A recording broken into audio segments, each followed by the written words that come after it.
Ei pessoal, tá joia? No vídeo de hoje eu vou explicar pra vocês aí sobre o meu problema cardíaco. Eu nunca falei abertamente sobre isso aqui no YouTube, já comentei assim por alto alguma coisa relacionada, mas ano passado eu resolvi falar sobre isso no Instagram e eu percebi que teve uma aceitação muito boa. Primeiro, para matar a curiosidade das pessoas, né? Sempre que eu falo aí sobre o problema. Além de que eu percebi que foi assim um gatilho positivo para muitas pessoas de visão de mundo, de como se comportar. Além de que muitas pessoas que têm algum problema de saúde ou que têm algum familiar que passa por algo mais grave, ter uma perspectiva do doente, digamos assim, né? Se bem que eu não me considero doente nem um pouquinho, mas eu vou explicar para vocês desde o princípio como tudo aconteceu. O vídeo vai ser longo porque a história é longa e é complexa. Então assiste até o final, tá? Para você entender tudo a respeito. E depois, se você gostar desse vídeo, compartilha aí com seus amigos, sua família.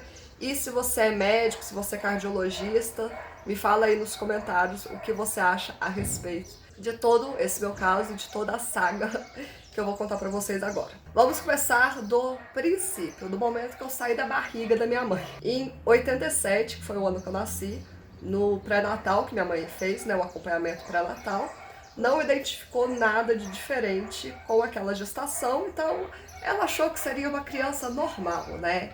Até que eu nasci, aparentemente eu era normal, né? Aquela criança com uma cara de joelho, como qualquer outra. Mas depois de algumas horas, o pediatra reparou que eu era meio arroxeada. Então as pontinhas dos dedos, o pé, a ponta do nariz, tudo era roxo. O termo técnico para isso é cianótica, mas eu costumo falar que é o avatar. Então eu nasci que nem um avatar. Nisso, o pediatra já identificou que seria algo relacionado à circulação do sangue, né, à oxigenação e, consequentemente, poderia ser relacionado ao coração. Então eu já consegui um encaminhamento médico. E com uma semana de vida, estava eu viajando de Minas Gerais, Pouso Alegre, até São Paulo. Talvez seja por isso que eu gosto de viajar, né? Porque com 7 dias de vida eu já estava pegando a estrada. Então eu fui encaminhada para a Beneficência Portuguesa.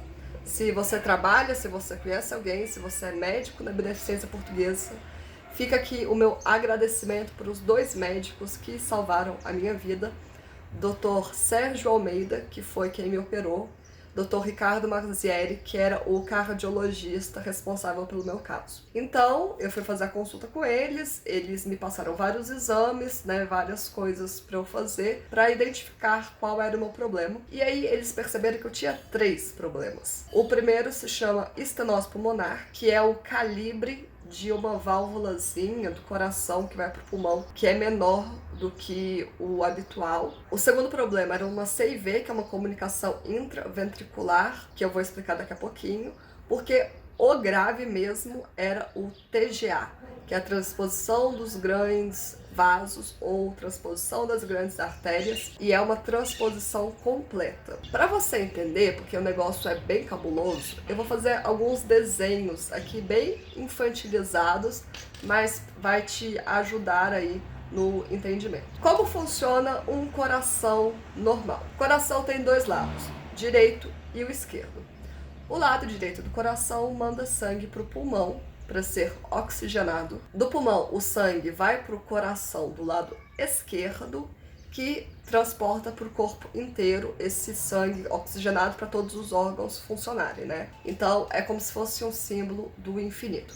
Lado direito, pulmão, esquerdo, corpo. Direito, pulmão, esquerdo, corpo. Só que, no meu caso, eu tinha 2 problemas. Primeiro lugar, o meu coração, a funcionalidade dele era invertida. Então, no meu caso, o lado direito do meu coração que manda sangue para o corpo inteiro. E o lado esquerdo do coração manda para o pulmão. E além de ser invertido, eles eram paralelos, então eles não se comunicavam como um símbolo do infinito.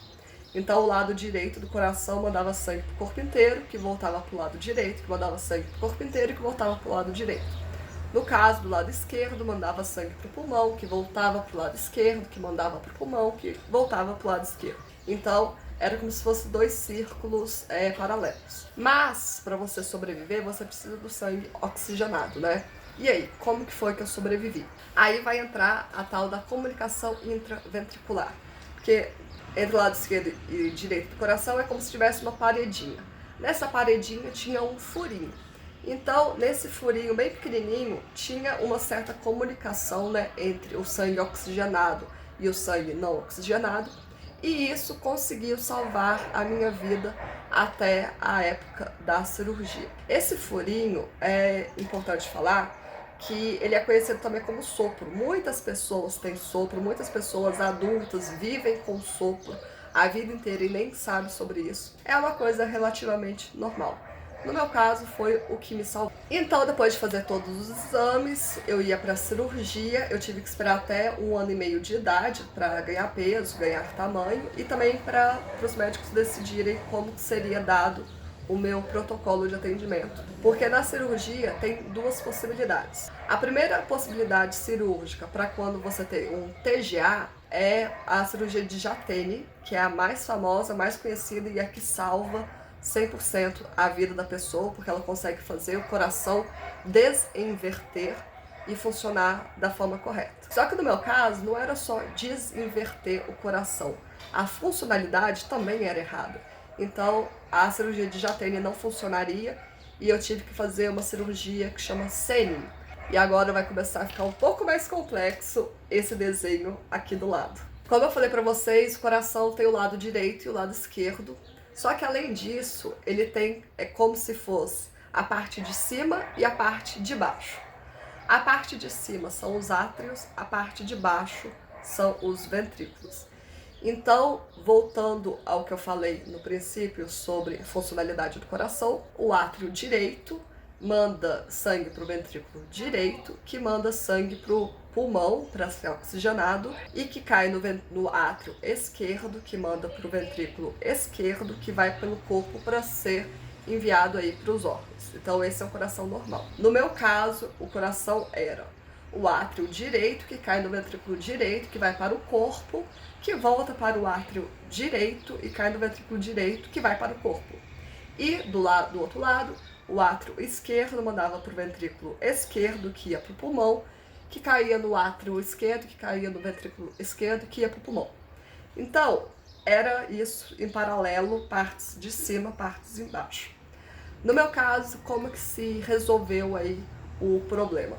Sabe aquela música da Xuxa que fala assim, marquei um X, um X, um X no seu coração? Então, esse é o meu coração. A Xuxa fez essa música para mim e ela nem sabia. O meu coração atualmente funciona assim.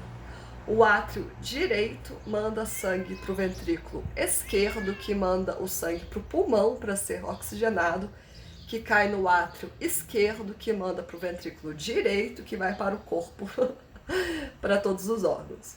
Então, o que acontece disso tudo? De uma forma bem resumida e fácil de ser explicada. O lado esquerdo do coração, habitualmente, é maior, porque a funcionalidade dele é maior. É como se tivesse uma Ferrari. Você tem uma Ferrari para você viajar aí para as outras cidades. Do lado direito do coração, como a funcionalidade dele normal seria ser só mandar o sangue para o pulmão, então ele é menorzinho, né? Porque não precisa se fazer tantos exercícios. Então é como se ele fosse um fusquinha. Sabe esse fusquinha que você usa para ir na padaria, comprar um pão, para você ir na missa? Então, é isso. É como se tivesse o carro de passeio e o carro da cidade. No meu caso, é como se eu usasse a Ferrari, que é o meu carro de passeio, para ir comprar pão, e o meu Fusquinha, que é o lado direito, que é o que você usa para sair de Minas Gerais e ir até a Bahia. Então, por causa disso, eu tenho uma insuficiência cardíaca, porque meu coração ele é invertido e ele trabalha acima do esperado, porque a funcionalidade dele é invertida. E detalhe importante, esse TGA que eu falei, essa transposição dos vasos, que é o problema sério, para vocês terem uma noção, a incidência dela é de 10 a 20 crianças a cada 100 mil nascidos. De 10 a 20 crianças a cada 100 mil. Só que dessas 10 a 20 crianças, 2/3 são homens. Ou seja, no meu caso, realmente foi assim, a escolhida para ter isso, porque eu era a mulher do 1/3 de 10 a 20, que são 100 mil pessoas. Complicado. E agora eu vou fazer um parênteses nesse assunto. Quando eu era criança, né, tipo, há muitos anos atrás, não tinha internet. Então a gente não sabia tão profundo que era o meu problema cardíaco. Até porque, como eu falei, a história de sopro, que muita gente tem sopro, eu levava a vida naturalmente como se eu tivesse um sopro. Então, naquela época, para você ter acesso a informações médicas, você deveria ser o quê? Um médico, você teria que ter acesso a livros de medicina, né, mais profundo para explicar a respeito disso. Mas como antigamente o mundo era offline, eu nunca soube o tão grave era esse meu problema, então por isso que eu sempre tratei ele de uma forma natural. E isso é o que mais espanta os médicos, né, hoje em dia, que é o tipo de vida que eu levo relacionado ao problema que eu tenho. Porque é um problema muito grave e que em outras condições me traria muito mais dificuldades no meu dia. Mas, tipo, o meu psicológico não foi abalado por isso, porque eu nunca soube a gravidade do meu problema. E aí eu vivi a vida inteira sem tomar remédio, só quando era criança, depois nem precisei mais tomar remédio. E eu vivi assim até os meus 24, 25 anos, quando tudo mudou de novo. E agora na história vai entrar um elemento muito importante, que se chama Jerusa, também conhecido como minha cunhada. Ela, na época, estava namorando meu irmão, fazia faculdade de medicina, estava no último ano, e foi fazer depois residência em pediatria e, consequentemente, foi fazer residência em cardiologia. E ela sempre escutou a gente aqui em casa falar: ah, Raquel tem problema de coração, tem problema de coração. Tem até uma cicatriz aqui, ó, dá pra ver? Então, ela, como entrou na cardiologia e ia entender mais profundamente sobre esse assunto, me pediu os relatórios médicos. E é engraçadíssimo ela contando essa história. Porque ela falou que ela estava na sala de plantão lá do hospital, deitadinha, né, mexendo no celular. Mandei meus exames médicos. Diz ela que ela leu, levantou da cama, leu, acendeu a luz, ficou lendo, estático, olhando pro celular. A amiga dela, que também estava na sala dos plantonistas, falou assim, tipo, o que aconteceu? Que de grave que aconteceu que você teve essa reação tão diferente? Ela falou assim, então, você não vai acreditar no problema que minha cunhada teve. Por quê? Ela estava esperando o sopro. Veio o quê? Veio a tempestade com raios e trovões. Então, por causa da minha cunhada, a doutora Jerusa, e por ela fazer a residência no Hospital Dante Pazanese, em São Paulo, eu consegui uma vaga para fazer um acompanhamento lá. E é muito engraçado eu ser atendida no Dante Pazanese. Por quê? Geralmente, quando você vai assim num hospital escola, em algum lugar, quem te atende mesmo são os residentes, e aí eles vão discutir com os chefes da área sobre o procedimento no seu caso. Para mim, como o meu caso é muito específico, muito diferenciado, sempre vem o chefe da área me atender, sempre vem assim, todos os outros residentes. Então, é engraçado que no meu primeiro exame que eu fui fazer lá, eu fui fazer um eco, eu entrei na sala do exame, tinha 2 médicos. A minha cunhada Jerusa e a outra residente, amiga dela. Na hora que eu saí do exame, sério, eu contei umas 10 pessoas lá, tipo, o chefe da área, os outros residentes, os residentes R3, R4, e eu sendo atendida. Começou a chover, mas eu vou continuar contando o assunto. Nesse exame, o que a gente descobriu? Que eu tenho um 4º problema cardíaco, que é um CIA, que é uma comunicação intra-arterial. Então, sabe o coração, a paredinha no meio, que eu falei que tinha um buraquinho ali na parte de baixo dos ventrículos? Agora eu descobri que eu tenho um buraquinho também na parte de cima, nos átrios. Mas, depois de tudo isso, depois do meu acompanhamento médico, eu continuei levando a minha vida de uma forma normal, indo a cada 6 meses lá fazendo as consultas e os exames. Porém, aí em 2016 aconteceu algo inesperado na minha vida. Fui fazer um exame de rotina, que era um eco transesofágico, que você coloca um tubo na boca, entra uma câmerazinha e vai lá no coração para ver como que tá. Tipo uma endoscopia, só que pro coração. Só que eu tenho um problema bem sério, que é de respiração, que eu não respiro. Tanto é que, sim, todos os meus vídeos tem que ter um comentário do tipo, nossa, mas você fala estranho pelo nariz, você não respira aqui, desespero. Gente, eu tenho um problema, tipo, isso daí é anatomicamente, eu não respiro. Então, fui fazer esse exame de rotina, cheguei lá tranquilamente, deitei na minha macazinha, né, pra ser atendida, pra fazer o exame, tinha lá os médicos me acompanhando.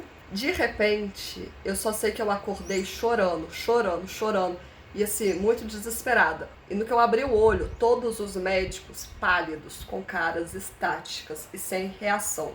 Eu tive uma parada cardíaca durante o exame. Eu tive uma parada cardíaca durante o exame. E eu sinceramente acho que foi por causa desse meu problema de respiração, porque como eu não respiro pelo nariz e tampou a minha boca, né? Parou de entrar oxigênio aí no corpo. Então eu tive uma parada cardíaca e tive que ir para UTI para fazer um acompanhamento durante o final de semana para ver o que tinha acontecido. Nesse acompanhamento eles perceberam da minha arritmia, que eu já tinha arritmia, mas aí eles ficaram mais ligados nessa informação. O que é uma arritmia? É como se o coração batesse assim, de um modo constante, e de repente o meu coração dava uma parada. Então ele voltava a bater e de repente ele parava de novo. Então isso é uma arritmia, quando o coração não bate no ciclo habitual. Da UTI que eu fiquei, eu tive que ir pro quarto, ficar um tempo fazendo outros exames, então eu fiz assim tudo imaginável, fiz ressonância, fiz tomografia, fiz um exame, você coloca um contraste nas veias para ver as veias. Eu sei que eu fiz um monte de coisa. E aí entrou todos os médicos do hospital num questionamento sobre o que fazer no meu caso. Porque além do coração defeituoso, que bate ao contrário, com a funcionalidade invertida, e do Fusca que eu uso para ir viajar, ele ainda descobriu que 20% do meu coração é células mortas. Então, sabe o meu Fusquinha que eu falei que eu viajo pra Bahia? Então, agora eu vou pra Bahia com o quê? Com pneu furado e sem step. É tipo isso. Só que, como vocês podem ver, eu lido muito tranquilamente com essa situação. Então, gerou aquela polêmica entre os médicos sobre o que fazer no meu caso. Porque se você pegar os exames e só olhar o que está escrito, a indicação é transplante, manda agora essa pessoa para transplante. Mas, como eu não sinto nada disso, eu bati o pé falando que eu não ia fazer transplante. E até o momento eu não vou fazer transplante até eu sentir que eu realmente preciso. Na verdade, sim, pelo meu médico, pelo meu exame, eu já preciso, mas eu não sinto nada, então eu continuo achando que eu não preciso. Então, o que foi indicado no meu caso foi colocar um marca-passo com funcionalidade CDI. O que é um CDI? É um cardiodesfibrilador implantável. Então, o marca-passo serve para ajustar esse batimento, né, do coração. E se porventura eu tiver uma arritmia maligna, que é esse momento que o coração deixa de bater, eu vou levar um choque no meu peito. Então, aqui é a cirurgia do marca-passo. Cadê aqui? Tenho que informar uma coisa importante. Eu sou uma pessoa muito boa de cicatrização, né? Porque, ó, nem dá pra ver direito. Aqui, esse daqui é o da operação de 1 ano. Então, se porventura eu tiver uma parada cardíaca no meio da rua, eu vou levar um choque no coração. É um desfibrilador, é que nem Grey's Anatomy, sabe? Quando chega a Meredith, faz assim, coloca no peito da pessoa, a pessoa levanta. Então, é isso, só que é embutido aqui dentro. Que eu costumo zoar, que é tipo mulher lata. Sabe o homem de lata, do Mágico de Oz? Sou eu, mulher lata. E é engraçado que desde o momento da minha parada cardíaca no hospital até eu realmente colocar o CDI, demorou 2 meses. Então agora você imagina o que é uma pessoa ficar 2 meses no hospital, numa cama, e assim, era desesperador. Eu levei numa boa, tanto é que o que eu fazia no hospital, gravava vídeo pro YouTube. Gente, tem vídeo meu aqui no YouTube que eu gravei na época lá do hospital. Olha o naipe da pessoa. Eu quero ver seus sinais, eu não vi seus sinais, eu tenho que anotar. Aquele momento que você está gravando o vídeo, a enfermeira fica brava com você porque ela não tirou sua pressão e nem mediu a sua temperatura. Então eu levei de uma forma boa, mas realmente é muito difícil você ficar preso num hospital tanto tempo. Mas aí eu saí do hospital em outubro de 2016. O que eu fui fazer depois de ficar 2 meses no hospital? Fui viajar, né? Porque aí eu inventei de viajar de novo. Então, no ano seguinte, eu fiz uma viagem para a Europa, tem até os vídeos aqui no canal sobre essa viagem. E logo que eu voltei da Europa, eu fui no hospital fazer o acompanhamento do marca-passo, que eu tenho que fazer aí a cada 6 meses, 8 meses, para ver se está funcionando tudo certinho, a regulagem. Aí eu cheguei no hospital, falei assim pro médico, você pode olhar, por favor, se o marca-passo funcionou no dia 16 de junho? Aí o médico achou engraçado, né, uma data tão específica, 16 de junho. Ele entrou lá no sistema e falou assim, não acusou nada diferente. Por quê? Você sabe porque eu fiz um bungee jump. Okay, 3, 2, 1. Oh my god. Não era um bungee jump em si, mas era como se fosse. A cara do médico na hora que eu falei isso foi assim, incontestável. Ele não acreditava, eu mostrei o vídeo pra ele, ele falou assim, gente, não é possível. Aí eles escreveram no meu prontuário médico que eu fiz o bungee jump e que eu não sigo as orientações médicas. Porque eu não sigo mesmo. Ano passado fui pra onde? Fui pra Orlando. Passei em todas as montanhas russas que não poderia passar. Passei embaixo do raio-x que não poderia passar porque pode desconfigurar o marca-passo. É tipo, vivendo no limite. Mas até então tudo tá dando muito certo. Como eu falei, como eu levo de uma forma muito leve toda essa história, eu acho que isso ajuda ao coração continuar funcionando, mesmo com todas as dificuldades. E eu quero falar 2 coisas importantes. Em primeiro lugar, se por acaso você está grávida no momento, se conhece alguém que está grávida, é muito indicado você fazer os exames específicos para ver se a criança tem algum tipo de problema cardíaco. Então, hoje em dia dá para ver isso nos exames. E eu vou indicar a minha cunhada maravilhosa, doutora Jerusa, que salvou a minha vida. Eu vou deixar o e-mail dela aqui embaixo. Você manda um e-mail para ela se você quiser agendar uma consulta, né, em São Paulo, aqui no sul de Minas, em Pouso Alegre, que eu indico, né? E em segundo lugar, o que eu queria dizer é, talvez as pessoas tenham uma carga muito grande na vida a ser carregadas, mas elas não demonstram.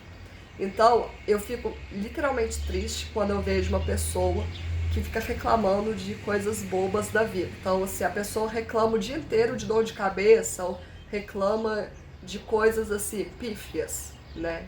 De certo modo, pífio. Enquanto outras pessoas com problemas muito mais graves, muito mais complexos, levam uma vida de uma forma mais natural.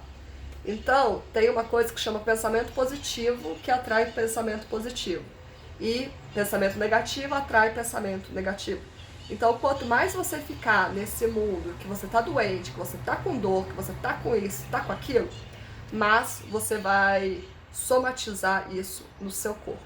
Enquanto pessoas que podem ter coisas mais graves, tipo eu, não penso a respeito e não somatizo isso em outras formas. Então fica aqui um conselho para vocês, não leve a vida tão a sério, faça a sua vida ser vivida hoje, porque o amanhã a gente não sabe se vai chegar. É engraçado que a vida inteira eu tive esse pensamento, porque a vida inteira eu fui a cardíaca do rolê, tipo, nunca conheci nenhuma outra criança cardíaca. Sempre quando eu falo de problemas cardiológicos, o pessoal fala assim, ai, meu avô teve, ou ai, minha avó tem marca-passo. Então, eu realmente sou meio que uma exceção aí no mundo em que eu convivo. E isso sempre me levou ao pensamento, tipo, eu tenho que aproveitar. Então, por isso que eu faço essas viagens, por isso que eu tento fazer tudo que eu tenho vontade, porque eu não sei até quando esse coração atual vai aguentar. No futuro eu vou ter que fazer um transplante. No meu caso específico, por tudo que eu expliquei pra vocês, não tem cura, tá? Não tem como curar, não adianta. Tipo assim, se você é religioso, todo respeito pra você, mas não adianta aquelas mensagens do tipo, ai, reze porque Deus irá te curar. Por mais que eu acredite em Deus, não dá pra fazer milagre no negócio que não tem como fazer milagres.